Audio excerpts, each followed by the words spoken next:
Hello, my name is Reverend Dr. May Elise Cannon. Today is Saturday, July 19th, 2025.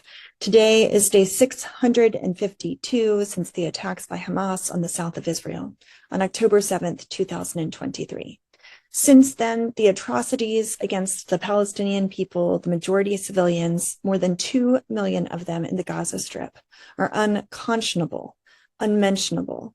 Every single day for 652 days, we've been summarizing what's been happening in the last 24 hours, be it in Gaza, in the occupied West Bank, in Israel, or in other parts of the Middle East, as it relates to war and conflict, to seek to give witness and to give us information of which we should pray about it, but also advocating for a comprehensive and permanent ceasefire, not only between Israel and Hamas, but wherever there is conflict and war in the Middle East.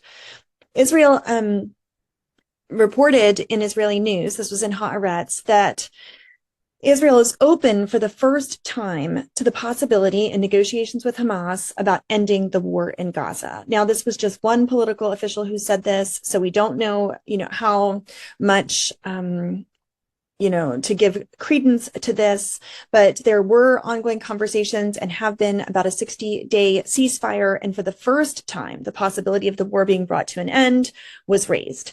A political official said the negotiation is different than the one that brought about previous deals, because previous deals talked about the release of hostages, the release of, quote, murderers. This deal touches on the issue of ending the war. Everything is interconnected. It's very complex.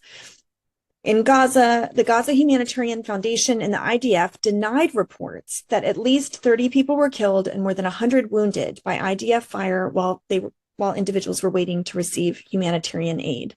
That's just a report from today.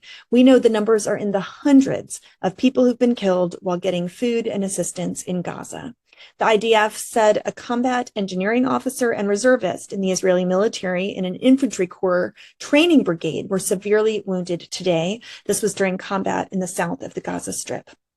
Related to the occupied West Bank, the Middle East Eye reported on this killing yesterday. A 14-year-old Amro Kaba was killed. Israeli soldiers shot and killed a teenage boy in Yabad. Again, his name was Amro Kaba. This is a village in the northern West Bank.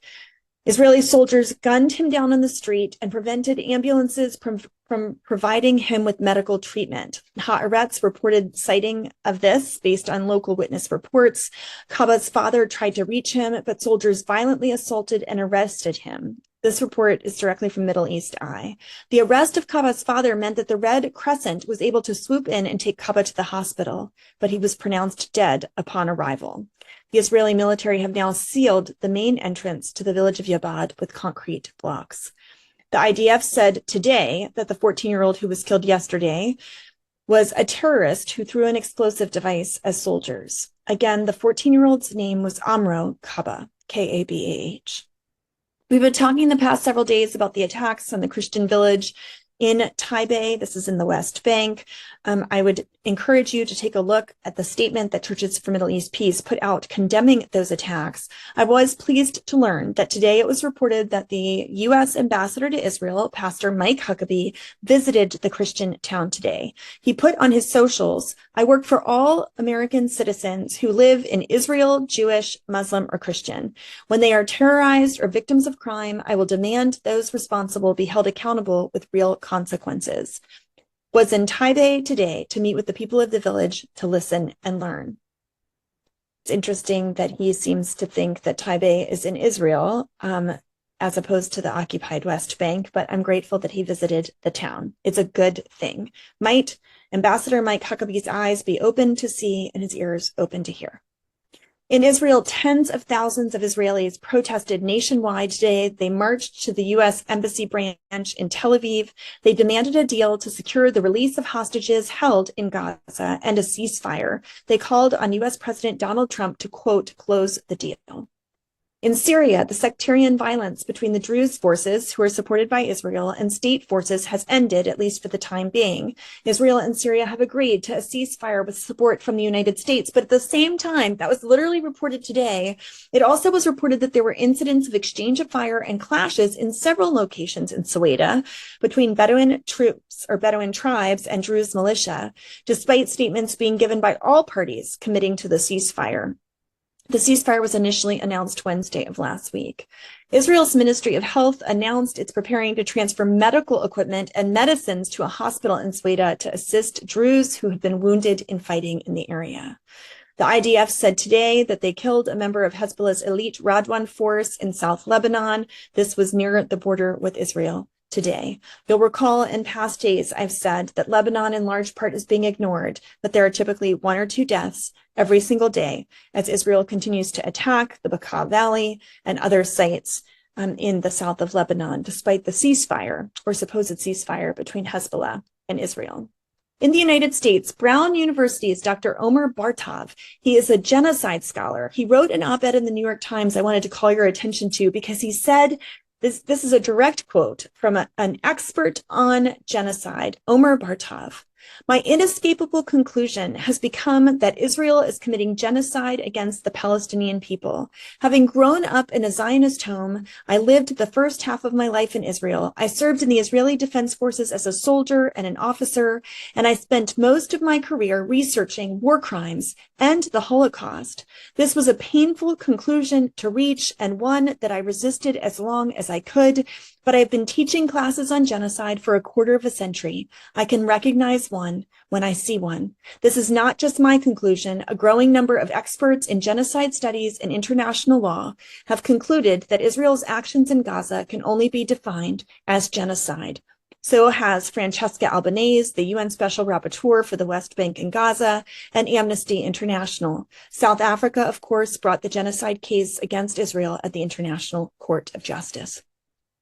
Also, the cover of Haaretz said today, that's an English newspaper in Israel, that the next generation of Republicans are turning away from Israel. Netanyahu spent years undermining ties with the Democrats, and now he appears to have sparked a seismic shift among Republicans too. I started to talk about this yesterday and in the past couple of days.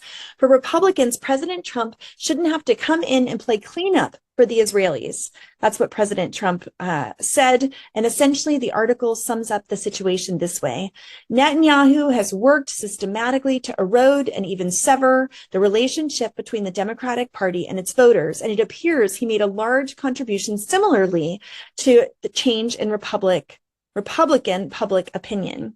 According to a Pew survey conducted in March, Israel's gloomy position in the U.S. among all respondents. Even though Republicans overall still support Israel, the shift becomes apparent at the below 50 age bracket. In 2022, 63% of under 50-year-old Republicans had a positive view towards Israel. This past March, that number went from 63 to 48%, and 50% of young Republicans under 50 saying they do not have a positive view of the Israeli state. Vice President Vance, in some ways, represents this shift, not only of focusing on America first, but also identifying Israel as no longer the only democracy in the Middle East and espousing shared values. Instead, talking about democracies, Israel is lumped together with the Sunni Muslim states as important allies. Israel, the Sunni nations can actually police that region of the world. This allows us to spend less time and less resources on the Middle East. Vance was quoted as saying, the Heritage Foundation, which also formulated much of Trump's policy, is calling for a gradual end, a phasing out of aid to Israel. There's so much more I could say about that.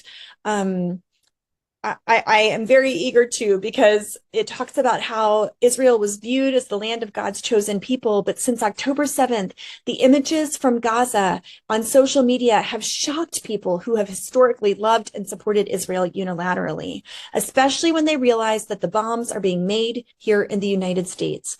One young man of this perspective who shifted his views towards Israel noted he started to show his parents images and videos of the conditions in Gaza and accused Fox News of dehumanizing Palestinians. This is what he said. Even my parents are a little bit more open to seeing the headlines from Gaza. The starvation, the cutting off of humanitarian aid, and the bombings is basically just rubble in civilian areas, and their heart goes out to those people as well. Here is the deal. Truth speaks truth. You don't have to exaggerate what's happening in Gaza. It is a horror and a crime against humanity. People of goodwill, if they open their eyes, cannot deny the horrors that are being committed. And that's what we're hearing even from Republicans in the United States. It's a big, big deal. Could we be seeing a shift on the horizon? We desire for Palestinians to stop being dehumanized, to be honored, to be valued as human beings, to be protected, to be fed, to have water, to be able to make their own life. Not that they even need to be fed by others, but not to be killed day after day after day after day, with Israel acting with impunity. We also want all people to abhor and reject anti-Semitism, for the modern nation state of Israel to be held accountable for its crimes, just the way anyone else who has perpetuated violence against Israelis or Jews or others should be held accountable for their crimes. Hamas should be held accountable for the crimes of October 7th, and Israel should be held accountable for their crimes every single day since, and in decades before. The vast majority of Palestinians want to live in peace. Might the decades-long occupation be brought to an end? Only ending oppression and violence will make positive steps forward towards peace. May it be so in the name of Christ. Amen.